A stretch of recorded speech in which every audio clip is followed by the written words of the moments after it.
Oh yes, welcome to beautiful Lake Tahoe, California. And guess what I'm standing next to? Yep, you guessed it, the Tahoe. And of course, the sibling Suburban. And GM flew me out here to test drive both the Tahoe and the Suburban. And that is coming up next on the Fast Lane Car.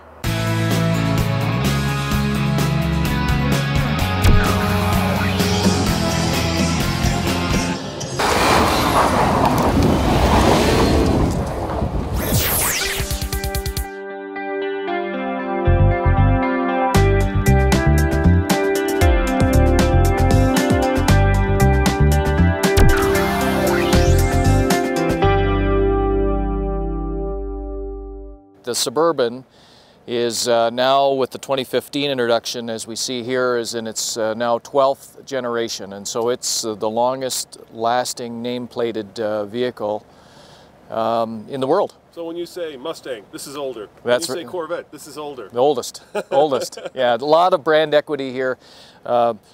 Many loyal customers for the Suburban and the Tahoe vehicles. Back then, in 1935, it was more of a station wagon, a carry-all, and today this is still a carry-all, and maybe that's why this is the oldest nameplate, because there will always be room in the marketplace for a car that can haul people, can haul all their stuff, can tow their horses, their boats, and at a towing capacity of just over 8,000 pounds, this will definitely tow your boat, even a very large boat.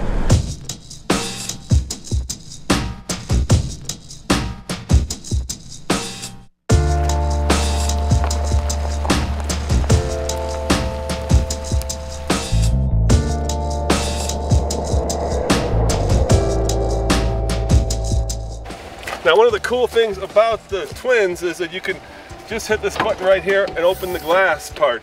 And why is that? Because if you've ever been on vacation and just stuffed the back end full of all your gear, that you're afraid to open it because you know it's going to jump out at you, well, not anymore. With this, you can reach in, get your groceries, or not be afraid of it all coming tumbling out if you open it up the entire way. Lower handle. Lower handle, thank you. There we have it. And of course, check this out. There's not a lot of room back here. If you want a lot of room, you got to go for the Suburban and not the Tahoe.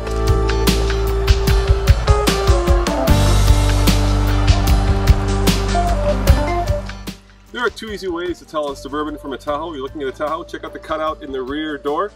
Over here on the Suburban, look at that, flat line, no cutout for the wheel well. But the easier way, of course, is the back of the vehicle. Look at all the space in the Suburban behind the third row. I mean, you could put a fourth row in here. In the Tahoe, not so much space, but same electric fold-down seats.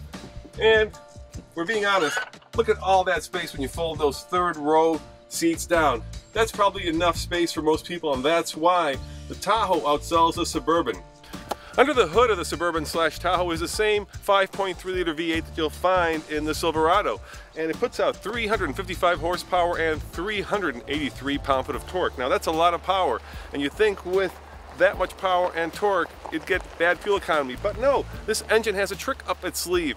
It can deactivate 4 of the cylinders, so when you're cruising, when you're not hauling, when you're just kind of driving down the highway, it runs in 4-cylinder mode.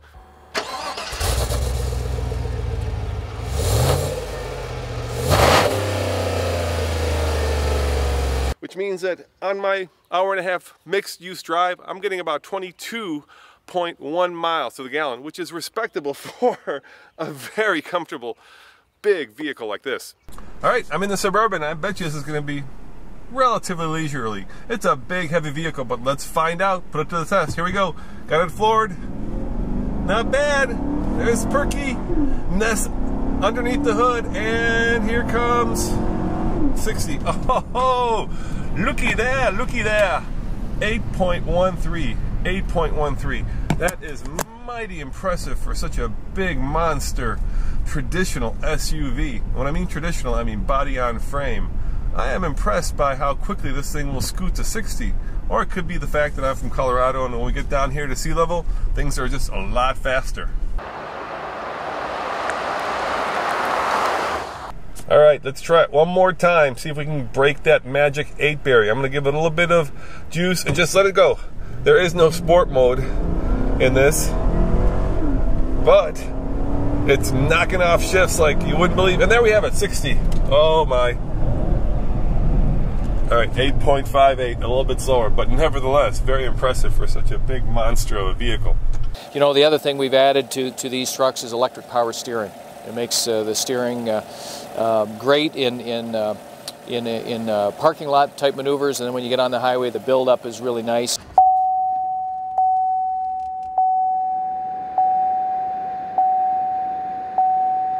Now, the interior of the new Suburban / Tahoe is a really nice place to be. They've really moderned it up, and they've added a lot of safety technology, so lane departure warning, blind spot monitoring, basically all the stuff that you would want in a modern, large, and relatively luxurious vehicle is in this car. And it ought to be, because this particular Suburban starts at $64,000, but as optioned, I'm at $71K, which is a lot of money for a lot of vehicle. Now keep in mind the difference between the Tahoe and the Suburban, about $3,000. So this is a little bit more expensive, but then you get a lot more room in the back. So getting in and out of the Suburban has never been easier. Check this out. One button. Look at that. Seat folds and of course reclines. And when I get back here, yes indeed, tons of room, especially with the captain seats. This vehicle has just a ginormous amount of room. Okay, you're saying my feet are in the section that's in between the two captain seats, but you know what? Even way back here, there's a lot of room. It's certainly why, combined with the GMC twins, GM owns most of this market. In fact, if you're looking for a big family hauler, chances are most people will choose one of the GM trucks. When you look at the design of the front end, you start with the jeweled headlamp here, HID, projector beam with DRL lit signature there. Iconic Chevrolet front end here. Tremendous number of driver alert and driver assistance technologies. And for example, at the front of the vehicle here, front park assist features on this vehicle, which helps people confidently park. Now in terms of competition, there really isn't much. Think Toyota Sequoia, you know, these big 7-passenger, 3-row vehicles that used to roam the earth with abandon, but when fuel prices topped $4 a gallon, people kind of moved away from them. And speaking of fuel economy, when we last spoke, I said we were getting 22. Now that I've been off the highway and kind of flogging it around these back streets a little bit, I'm down to 19.4, and that is with cylinder deactivation. So that's not grand, but I think if you're going to spend over $70,000 for this particular Suburban or a Tahoe, 19 is going to be fine. The cluster is a great 6-gauge cluster with a 4.2-inch driver information center with all kinds of information here, everything from your trip to your fuel economy to your tire pressure, you name it, that all comes up here. Forward collision alert, I mentioned that earlier. You can control the gap to the vehicle in front of you with this switch here on the steering wheel. All right, so you might be asking yourself, how does this big bad boy drive? Let's find out.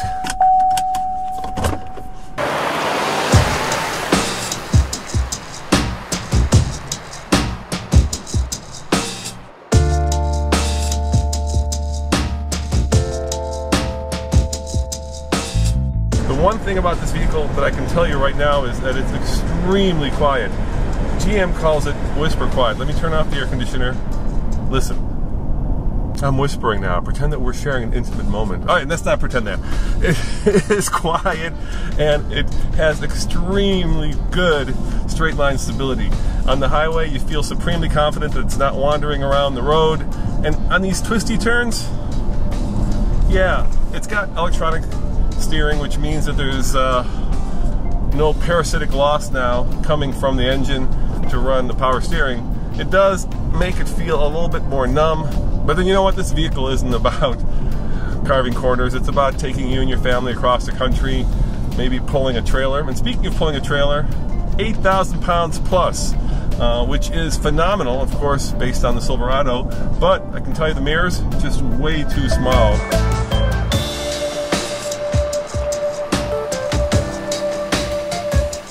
Tremendous design here, and the gauges, the buttons, the knobs for headlights, or your four-wheel drive system, or your trailer brake controls, or adjustable pedals, your retractable running boards here, lane departure, stability control, and your front and rear park assist, all easy to see here.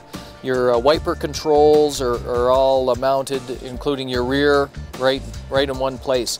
The trucks now have optional power, tilt, and telescopic column.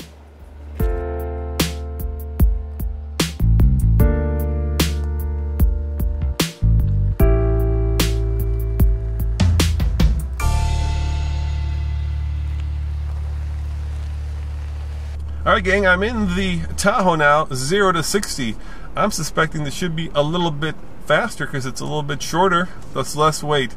But you never know, these 0 to 60 times can be a little tricky. I'm gonna give it a little bit of gas and just floor it. There we go, floored. Not a great start. Here comes the power, same 8-cylinder, and there is 60.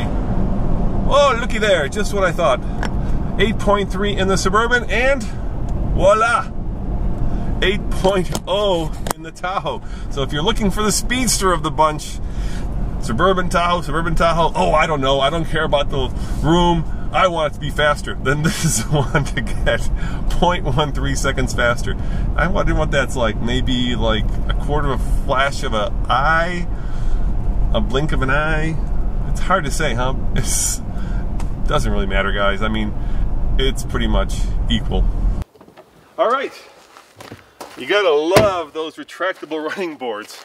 That is luxury. So on the TFL scale of buy it, lease it, rent it, or forget it, I'm not gonna give the Tahoe or Suburban a rating because it's not fair to you and it's not fair to GM because I've only driven this car for about an hour.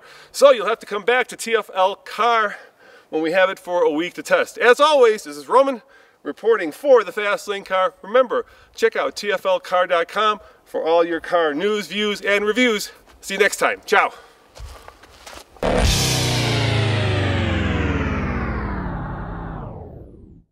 Now, if you recall last time, I took the Chevy Tahoe, the short one, not the Suburban, from 0 to 60 in 8 seconds. Now here I am, identical stretch of road. This time I'm in the GMC YUKON DENALI.